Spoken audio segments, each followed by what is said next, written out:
Wang Guan in Beijing, and today we have with us Mr. Danilo Türk, former president of Slovenia. President Türk, thank you so much for joining us. Thank you for having me. I just read your book, A World Transformed, which, by the way, is a great and interesting read. And in the book, you argued that the status of a unipolar world has always been short-lived, and we're moving towards a multipolar future. So what are we going to see in this multipolar world? Will it be one that is marked by increasing great power rivalry and competition and clashes, or one where different ideologies and political systems can perhaps peacefully coexist? I think it will be a mixture of both, of competition and cooperation. I think that the interdependence in the world is already so strong that pure competition and pure competition as such cannot be the only pattern.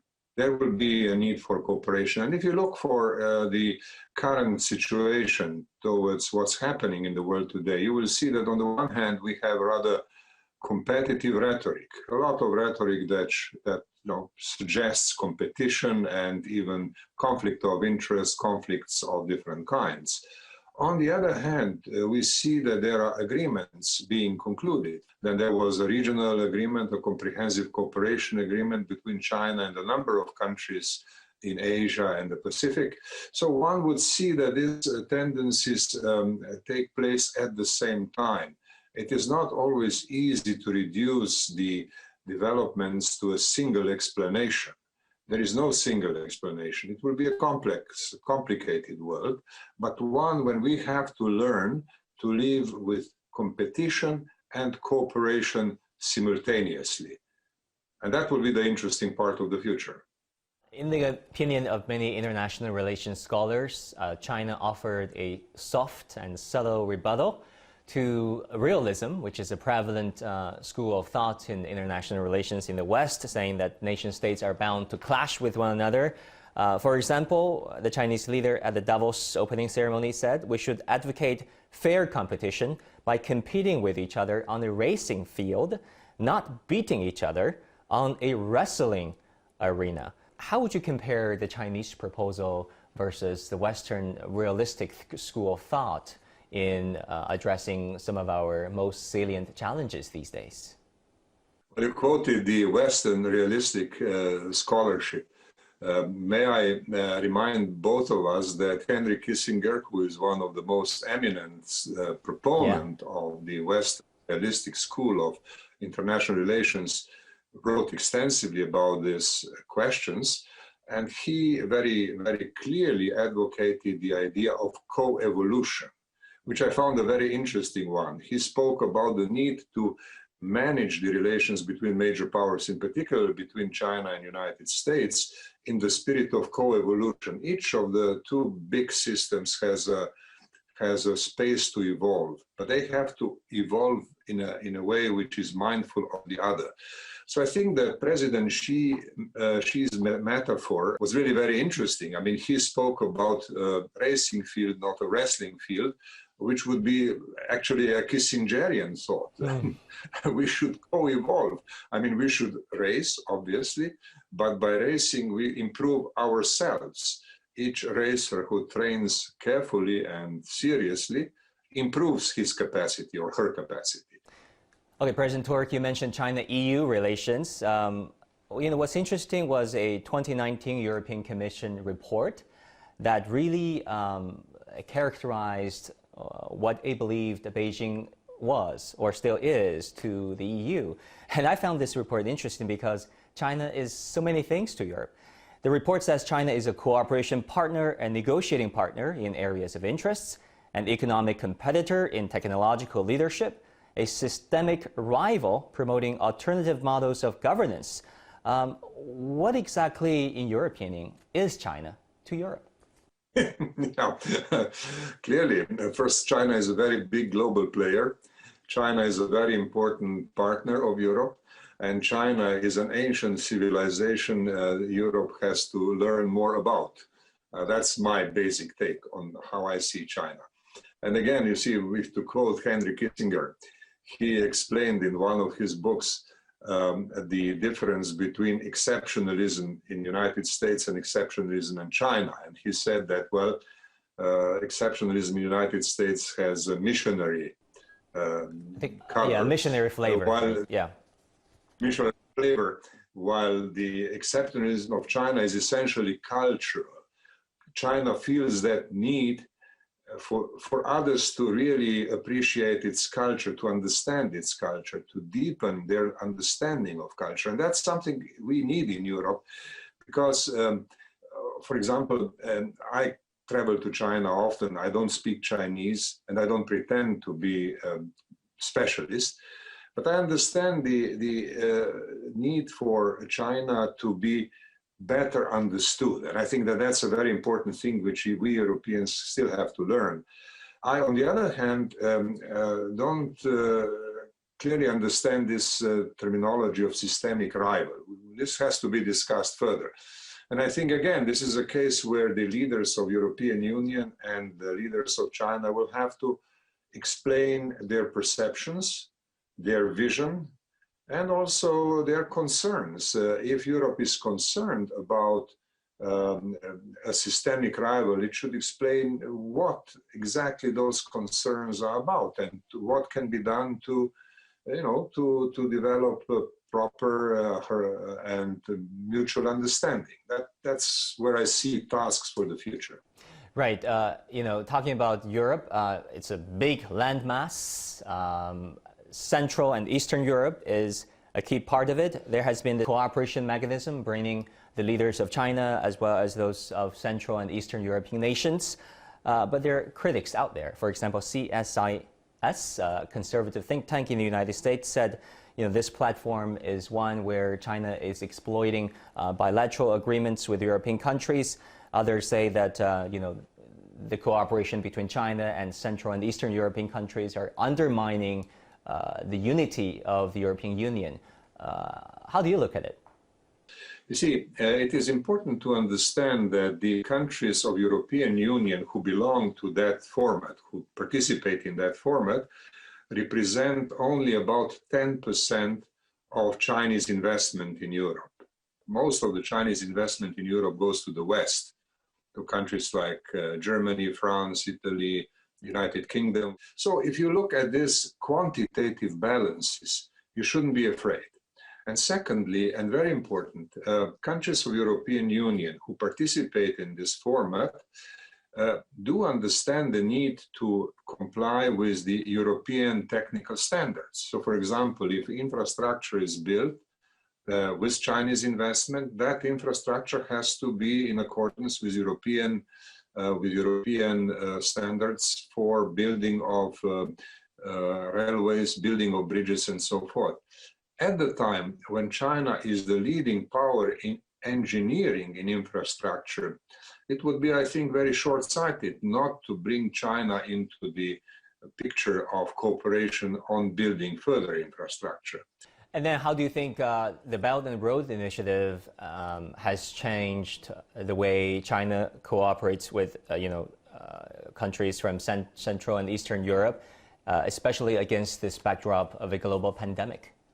Well, now, of course, the global pandemic has slowed down many forms of cooperation, and we have to think about this very carefully for the future.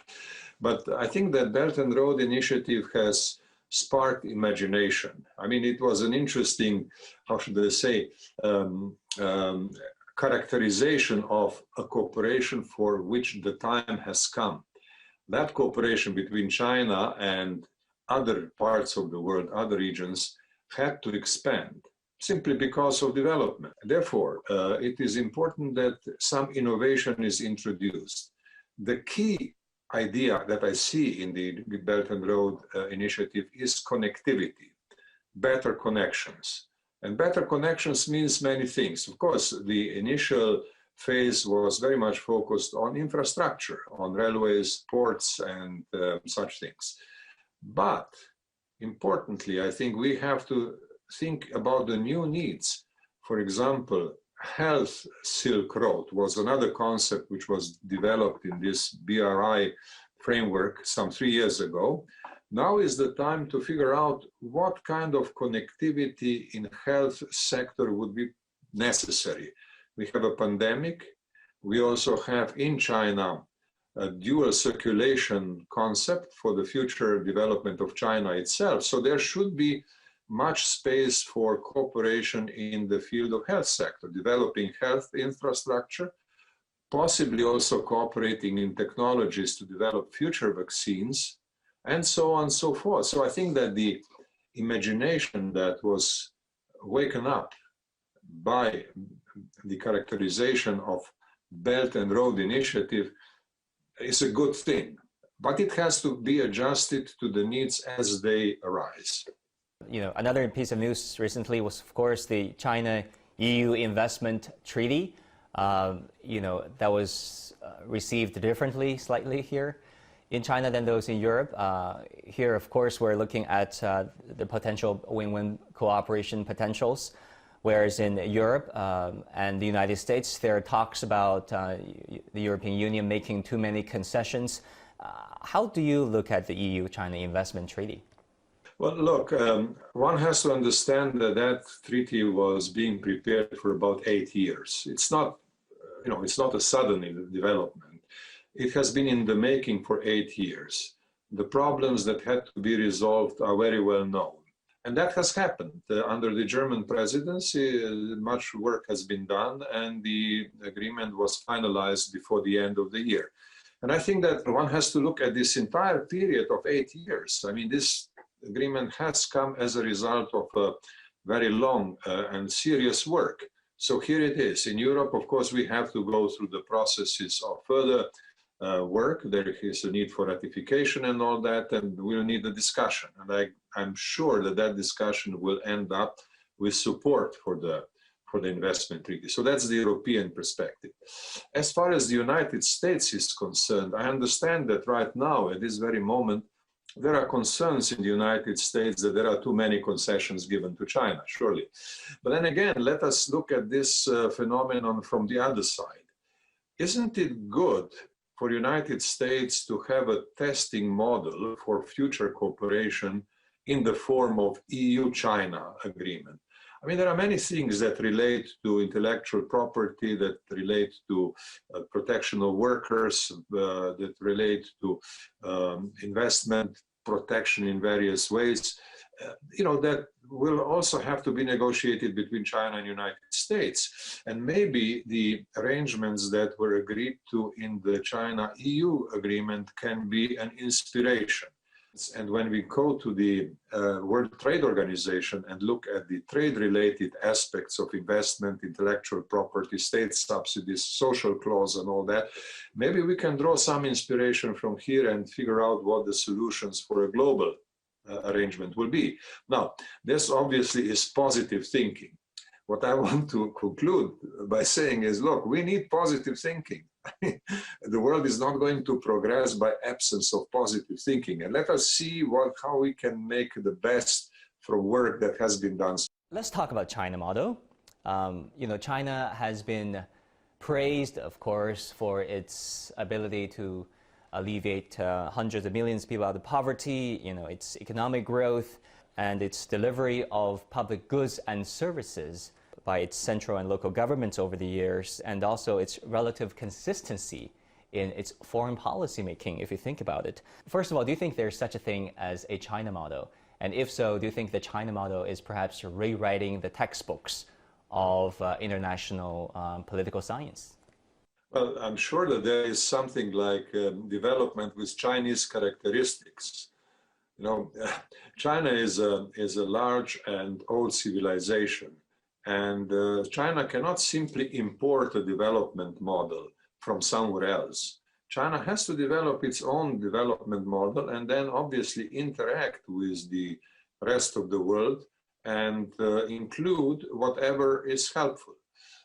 So, I mean, the period of opening of China, which has started some 40 years ago, has been received from start as something very positive for the world. Now, some people believe that China will actually westernize. Now, in my opinion, that was never an option. China is simply too large and too developed old culture to be completely westernized. It will be China, but it will include much of Western wisdom, I'm sure. And I think it would be useful if we in the West, could import some of the Chinese wisdom as well. So will that have an impact on textbooks, on political science and other things? Sure it will, because the importance of Chinese model is going to be studied. I have recently read a very interesting book by a professor from Yale University in the United States by name of Daniel Mattingly, who wrote about governance of China. And it was very interesting that in the book, he makes comparisons between arrangements for development approaches, political systems, how they actually work in various parts of the world, including, for example, the experiences from United States, where certain patterns of governance in various recent periods were very similar to those that are applied in China. Now, that shows that models of development do influence each other or share some characteristics, but each of them remains its own. I mean, nobody would suggest that the United States should kind of abandon the American way, and nobody should say that China should abandon the Chinese way. Right. Another hotly debated issue between scholars, commentators from the East and the West is the question of human rights. You held the senior positions at the United Nations working on the issue of human rights. You worked in the field of human rights in Slovenia. How do you look at the differences that the Chinese and many in the West have on the issue of human rights, and how do you think the two sides can really reconcile with those differences? Rule of law is fundamental, and it is also basis of human rights and part of human rights. For example, if we take the International Covenant on Economic, Social and Cultural Rights, where China is a state party, all European countries are state parties. It has 170 signatories. That treaty has to be taken seriously. Now, implementation of those rights in those countries may not be the same because the countries are different, and the basic rules of those treaties have to be applied with a good sense of local situations. You cannot apply them exactly the same way, exactly to the same detail in every country. I have spent much time in discussions on implementation of various international treaties, and allegations of violations of human rights sometimes prove to be not sufficiently well argued or sufficiently convincing. So, I mean, it's not to accept the allegations immediately. Allegations are natural, are expected, but they have to be discussed. So I believe that we need a calm and honest discussion about human rights as part of the overall cooperation. So, President Türk, you once remarked on, the leading democratic system of the world, saying that they're really becoming the victims of their own complacency. They're falling into this confidence trap. Why do you say that? And do you think the COVID-19 situation is a case in point? The conclusion, or if you want, theory of the confidence trap is not mine. That comes from a British political analyst, political scientist, David Runciman, who wrote a whole book about the confidence trap and explained in great detail and with many historic examples of how democratic systems show vulnerability to complacency. They become immersed and satisfied with the procedural aspects of democratic governance, and pluralism in the sense of multi-party system being an end in itself. And that actually can lead to a rather complacent view of democratic systems, and that creates what he called a confidence trap. I agree. I think that he has presented a valuable and valid analysis of democratic systems. And I believe that we have to think seriously about it. Now, he also said that democratic systems have the necessary flexibility to move out of the confidence trap when they are caught in such a trap. So right now, I think the pluralistic democracies of the West are learning how it is to democratically manage the situation caused by mass infections produced by COVID. That's a new situation for the West. And this year also marks the centenary of the Communist Party of China, as you know. And this year will also make the CPC one of the longest serving ruling party in the world.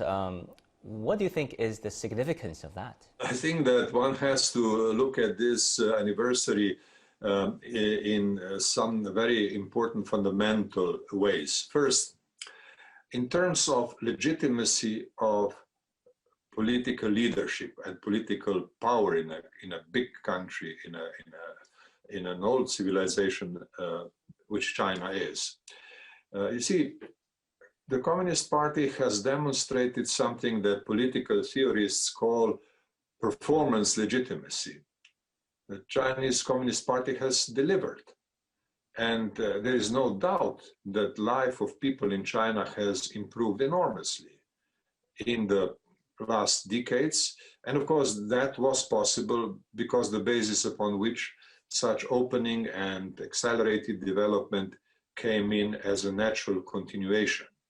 So one has to learn about legitimacy of state, legitimacy of political leaders in terms of results and performance. That's one thing. The other thing is mobilization. During COVID-19, we have learned something about the capacity of China to mobilize its people. Now, some critics will say that this is too, how should I say, too harsh or too difficult for a pluralistic Western society to do. Probably yes, but we should not underestimate the importance of the need to mobilize people when the needs arise. And we have to be prepared for future pandemics. Mobilization is another thing which I think we have to learn about when we talk to the Chinese. Can you explain from your perspective the role of five-year plans to China's social and economic development, and this 14th one in particular?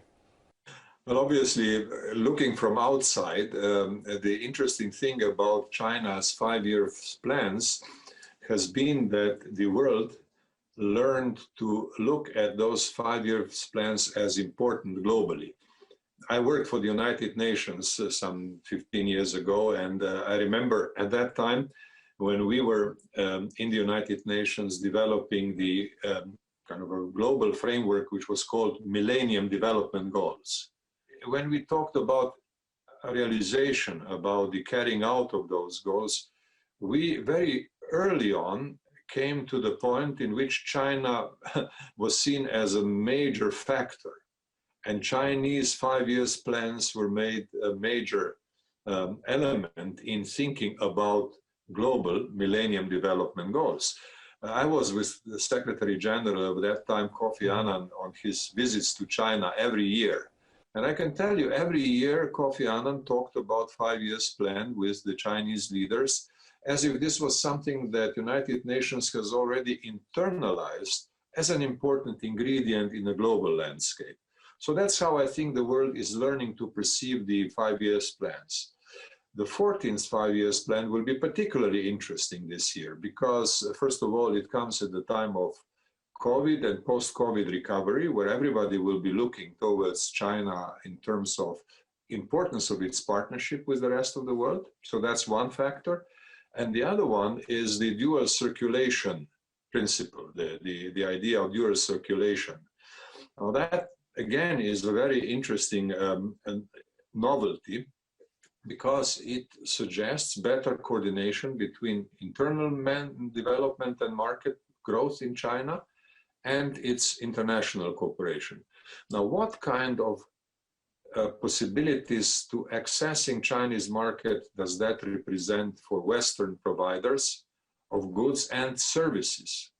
how does one build the medical services into that picture? I know that in the Shanghai Expo, Import Expo, President Xi has spoken about opening up in those areas. And the EU-China agreement on investment is a step forward in that direction. But I mean, the 5 years plan, the next 5 years plan will be a very interesting opportunity for the world. And in addition to what the world has already learned about China being important for global growth and development, we can now learn how China can be helpful also in bringing its internal development closer to the needs of foreign partners. All right, Mr. Danilo Türk, former president of Slovenia, thank you so much for joining us. Thank you very much for having me.